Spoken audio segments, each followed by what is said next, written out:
पाकिस्तान और IMF के दरमियान मुज़ाकरात फैसला कुन मरहले में दाखिल हो गए। मुज़ाकरात का आज आखिरी राउंड होगा। मजीद जानते हैं डॉन न्यूज़ के नुमाइंदे ताहिर शिरानी से। ताहिर, आज के मुज़ाकरात के हवाले से मजीद आगाह कीजिएगा।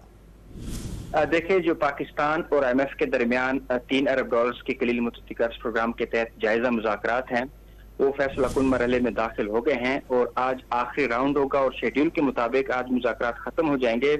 ज़राए वज़ारत खजाना के मुताबिक मुज़ाकरात मज़बूत और तामीरी अंदाज से आगे बढ़ रहे हैं और कोई ऐसी रुकावट नजर नहीं आ रही कि मुज़ाकरात कामयाब न हो।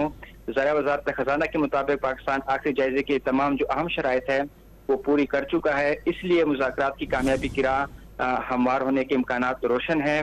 मुज़ाकरात की कामयाबी ताहम IMF के इत्मीनान से मशरूत है और मुज़ाकरात की कामयाबी से मुतालिक जो फैसला है वो IMF ने करना है। मुज़ाकरात की कामयाबी पर पाकिस्तान और IMF के दरमियान स्टाफ सतह मुआहदा होगा और पाकिस्तान के लिए आखिरी किस्त की मद में $1 अरब 10 करोड़ की किस्त जारी की जाएगी। और आज जो IMF वफ्द है वो वजारत खजाना और जो दीगर मुतल्लिका वजारतें और डिवीजन हैं उनके साथ मुलाकातें करेगा और इम्कान यही है कि जो आज मुज़ाकरात है वो ख़त्म हो जाएंगे। और क्योंकि आज रात गए जो IMF वफ्द है उनकी टिकटें बुक हैं, उन्होंने वापस जाना है, तो इसलिए इम्कानात यही हैं कि जो आज मुज़ाकरात शेड्यूल के मुताबिक ख़त्म होने हैं वो ख़त्म हो जाएंगे और उसके बाद अगर मुज़ाकरात कामयाब होते हैं तो पाकिस्तान और IMF के दरमियान स्टाफ सतह मुआहदा तय पा जाएगा। जी, बहुत शुक्रिया ताहिर शिरानी अपडेट करने के लिए।